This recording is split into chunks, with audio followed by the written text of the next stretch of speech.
In today's video, I'm going to do an updated PvP tier list for Seiya Legend of Justice. Now, I created a tier list previously, probably a couple months back, when Sagittarius Seiya was very much the meta. I think like Poseidon was just released at that time, but Poseidon is not good enough to shut down Sagittarius Seiya and Virgo-Shun combo. So therefore, Sagittarius Seiya was very much the meta focus back then.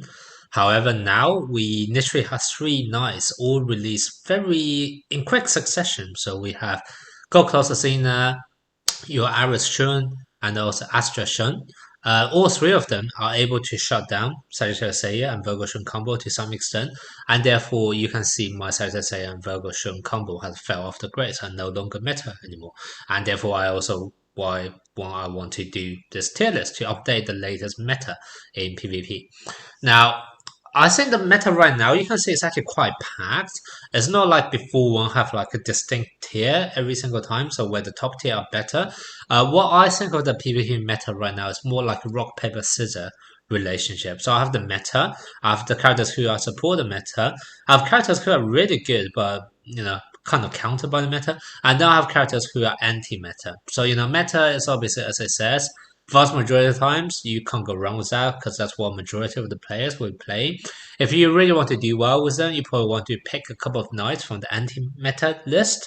However, if you build a team solely from anti-meta, then you're gonna be beaten by characters who are good but no meta. So that's kind of like the trade-off you have to make, and that's why it's kind of like a rock paper scissors situation. So don't think of like the top tier are better than the lower tier. Like for example, Sagittarius. Iris, absolutely terrific character. He is only ranked here because I just ordered anti-meta slightly lower than everyone else, but still, he's a very, very good character. So don't judge which level is each tier as how good a character is. This is definitely more like a rock, paper, scissors situation right now. And also, you can see I do have in the anti-meta one some knights who I normally would probably put in the food section. The reason why I have it here is that right now there are a few knights in the meta which are really hard for you to counter, and because of that, it kind of brought up the possibility of you putting those slightly less played characters just as a way to potentially counter a really annoying meta choice. So that's kind of why I have certain of the more unusual picks in the anti-meta section, but I'll talk more about that later on.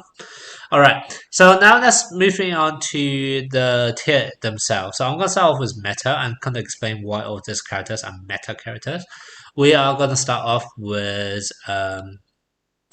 Poseidon. Poseidon is great because he is able to get so much stronger later on. He's hands down the best character in the game. He's able to do ridiculous amount of DPS, but also at the same time ridiculous amount of control with his second skill, skill 2, where he has this looping sunder, which just zap away enemies' Cosmo and also deal a lot of damage. With full constellation, he's able to do that every 8 seconds, which is ridiculous. So that's why he's really strong, and he's probably gonna be the best character in the game right now. Like if you have to evaluate character overall, I think he's definitely top tier there. However, he does have the problem where you need him to survive long enough for him to fully awaken, and that's why you have some of the other characters in the meta tier which are more kind of defensive units who are able to help him to fully awaken, and that's what I mean by the meta very much changed now from before where it was more Sagittarius Virgo-Shun kind of doing burst damage at the start of battle. Now it's typically a long drawn out battle with lots of healers, lots of protections, and you normally don't tend to finish the battle very early anymore. The battle definitely goes on much longer now. So with all of that being said, you have to have the best healer in the game, which is Aris Mu, right?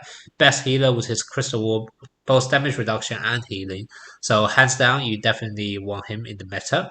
Then we have 4 characters who all do similar kind of job, and that job is opening protection. So this is mainly to counter the Sagittarius Seiya meta, and that is pretty much what essentially made Sagittarius Seiya and Virgo-Shun fell off the grades, and now no longer a meta choice anymore. So you definitely want one of those 4 characters. Athena Gold is definitely the best out of them, in my opinion, because she is able to offer quite a few other stuff. But even if you don't have her, the other 3 choices here, Aris Shun, Astra-Shun, and also Moses, they're all very good replacements. So you definitely want at least one of them in your team, to be honest. Then we have Aphrodite. Aphrodite is very good because right now there's not too many characters who are able to actually counter his poison.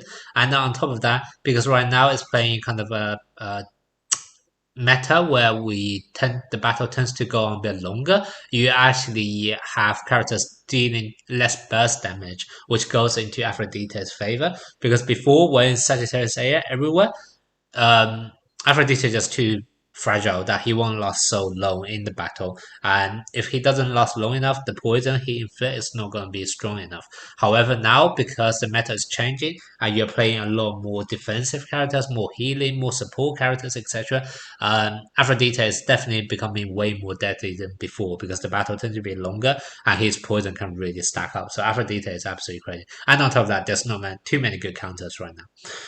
Then we have Papillon Mule. Papillon Mule, very good character because he can sleep every now and then, which slow down the pace of the battle. That allows your other characters, the healings, your support, to have their cooldown coming back on. It just drags out the battle longer as well, so your Poseidon have more time to awaken, allows the poison to stack out longer. So Papillon Mule overall just kind of helps with every single other meta choice. So that's why Papillon Mule is also a very good character.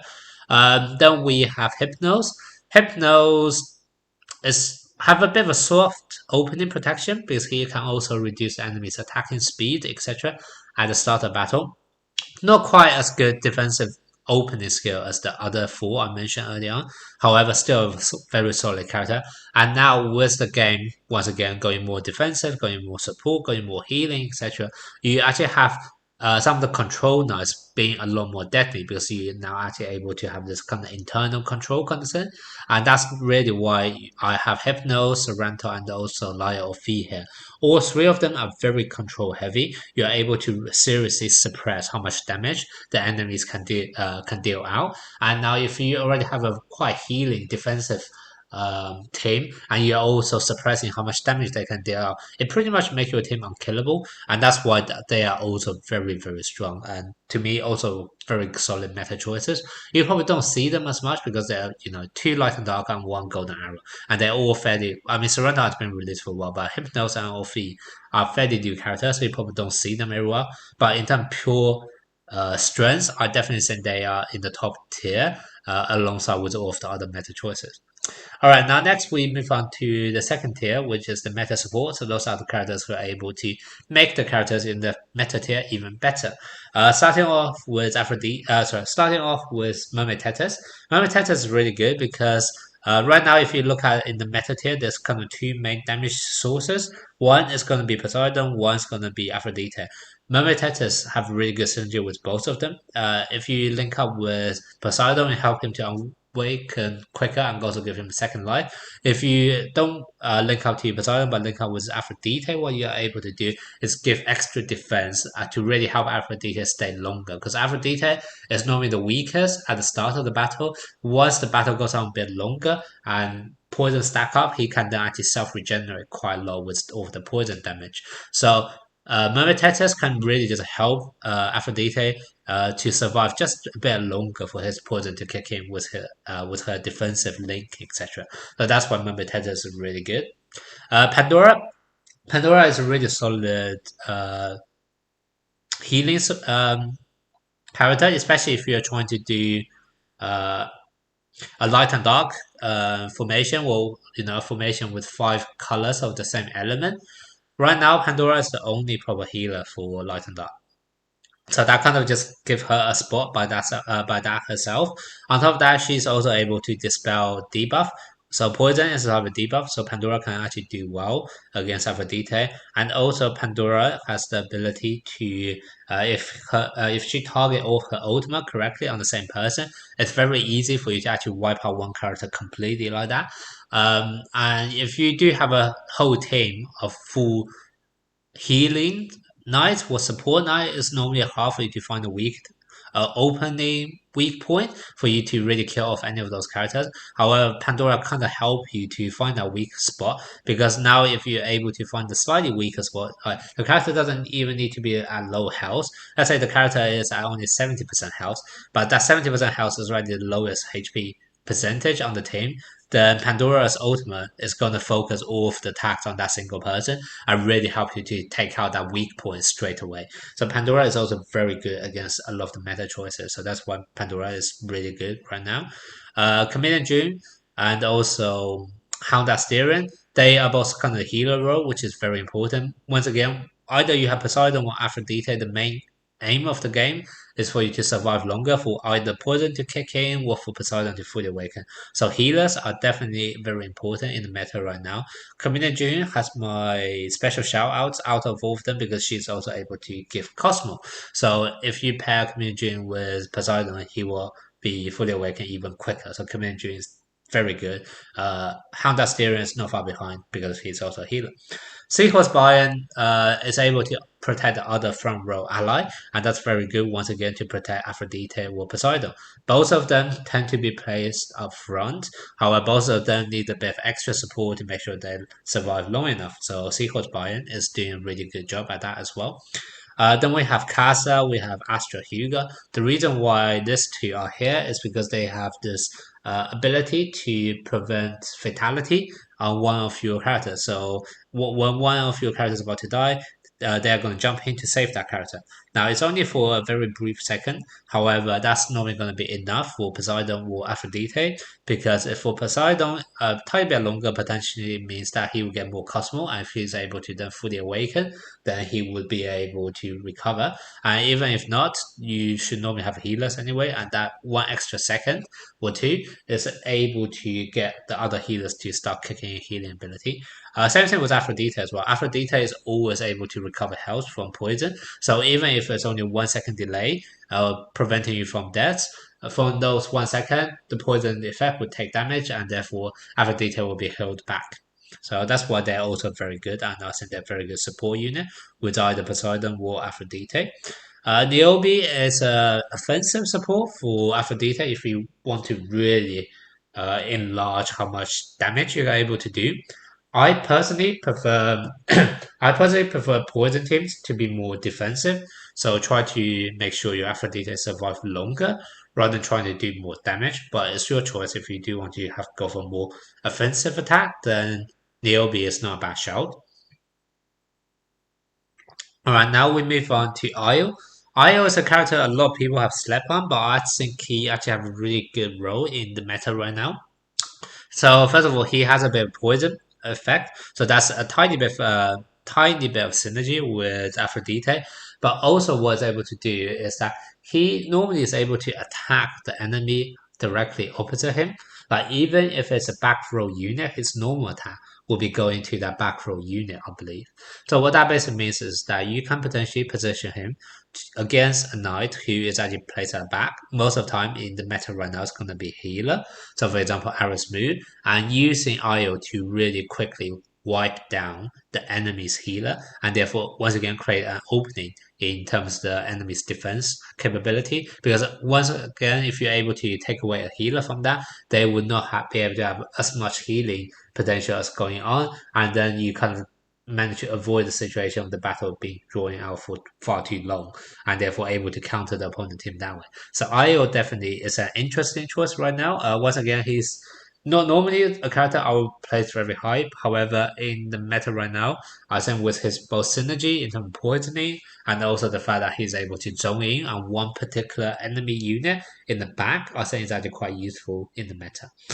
Then we have Mirror, Scorpion Mirror. Scorpion Mirror is good for two things. One, very similar to Io, he has this bit of a poison synergy if you do want to use that. But the other thing he is really nice is that if all of the battles are going on for really long now, with Scorpion Mirror, you can actually guarantee killing off an enemy with his 15 stacks of Poison Needle, Scarlet Needle, to ensure you are able to actually kill off one of the characters. So therefore, that actually makes him really nice as a way to counter some of the meta choices. Let's say if you have a really unkillable team up ahead, you can actually potentially bring Mirror, because if they actually have an unkillable team, it's likely they won't be doing enough damage to really wipe out your Mirror either. So it can actually potentially work right now. So once again, not a character I normally rank very high in terms of PvP, but I think he certainly have his place right now.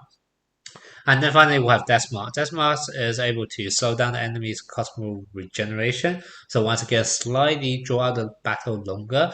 It also goes very well with Aphrodite in terms of combo because Aphrodite would normally, with all of his poison, would wipe out at least one enemy who have like a low HP, so like a really fragile character, let's say Virgo, Shun, etc. And as soon as you're able to wipe out one person with the poison damage over time, then Deathmark's ultimate chain kind of kick in, and then you're able to fire off a whole chain of ultimates. So that's why Deathmark is also really good as a meta support right now. All right, now we have the tier which are characters who are really good, but just right now either kind of countered by the meta or kind of just slightly outdated and not as good anymore. Will have been replaced by better choice in the meta, let's say. So starting off with Sagittarius and Virgo Shroom, I already talked about this in depth. You have four characters who are able to shut them down, so they are no longer in the meta anymore. Then we also have Gemini Cannon. Gemini Cannon is actually really good as a kind of go for burst damage because what happens is that you are able to do huge amount of damage at one time when he dies. However, so before, for example, Gemini Cannon was so deadly with your Sagittarius Seiya and Virgo Shun because they would do huge amount of damage at the start. You place your Gemini Cannon at the start, at the front as well, and then if he dies, then the enemy is going to suffer all of the damage from your Sagittarius Seiya's attack again. So that's why it's really good. However, right now, because Sagittarius Seiya is seeing less plays, the battle is also going a lot more defensive and a lot more healing based. Gemini Cannon does feel like slightly too slow a lot of time to really do too much damage at once. So that's why I think that he's still very good, but just kind of counter to some extent right now in the meta. Then we have Gemini Sega or Saga Light. Saga Light is very good because he's actually able to do his meteorite, which is about 14 seconds in, and that cuts everyone's HP by half, which you would think is really good against so many healers and support because you're able to guarantee 50% damage regardless. However, the problem with him is that the enemy, his ultimate just do too many attacks and too many hits, and if any of them is a crit against Goku's Asina, then Goku's Asina is gonna put up a show. So Saga Law is seriously affected in the meta by Goku's Asina. So I think if the enemy does not have Goku's Asina, Sagalot can probably move him to the meta. But because there's so many Goku's Asina right now, or well, at least in my server, I see them everywhere.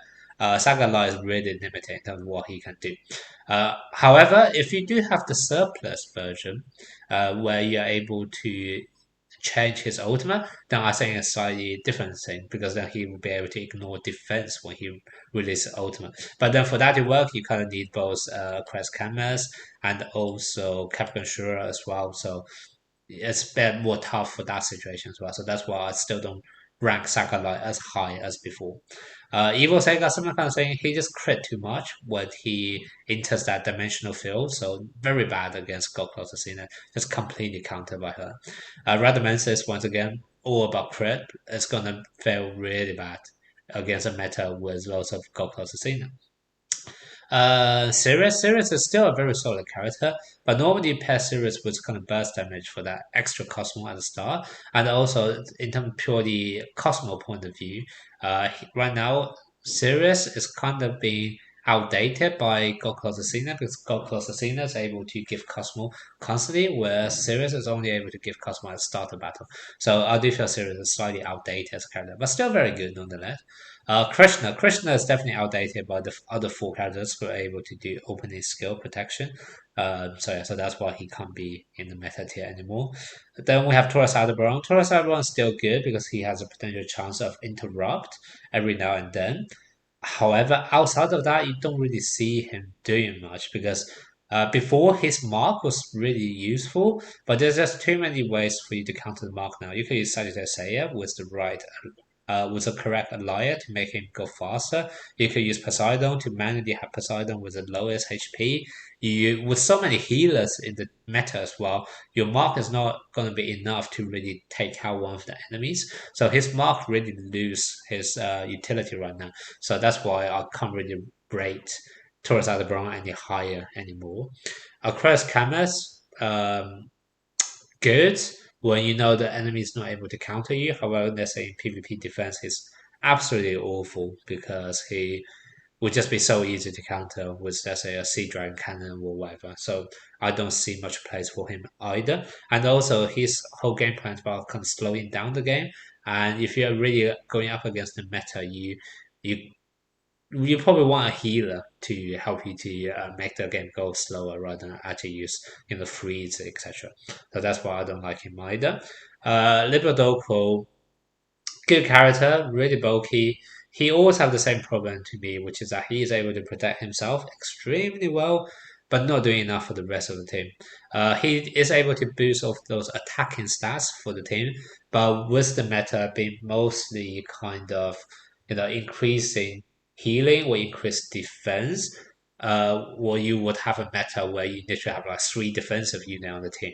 Why would you want Liberdoko to increase the attack of three defensive player? It just kind of makes no sense to me to have him in your PvP team right now, which is why I think he's a very good character, but you just can't really play him in the meta. So that's why he's in this good but no meta tier. Then we move on to the anti-meta tier. So a lot of the characters here are actually really good. I and if I have to rate a character by himself, they will probably be much higher. Let's say Sagittarius or Leo Iki, etc. However, I do want to do this kind of rock paper scissors meta breakdown, so that's why I put them in the anti-meta tier. So Sagittarius Aurorus, you use that to take out one of the enemy unit as fast as possible. You can use him to aim at Aphrodite to take him out fast, so you don't take too much poison over time. You can also use him up against, let's say, Aris Mood to stun him to prevent or delay the Crystal Wall, or try to kill off the enemy's Aris Mood quickly as well. So he's very good. Then you have Libra Shuru and Capricorn Shura. They both have attacks which ignore defense, ignore shield, etc. So very good up against meta where you have, let's say, got close to Cena, who's constantly being able to put up shield. So they're very good. And also, if the battle do go on longer than usual, both of these characters actually scale their damage as the battle goes on as well, which is also very nice. Similarly for Leo Iki, Leo Iki gets stronger as the battle goes on.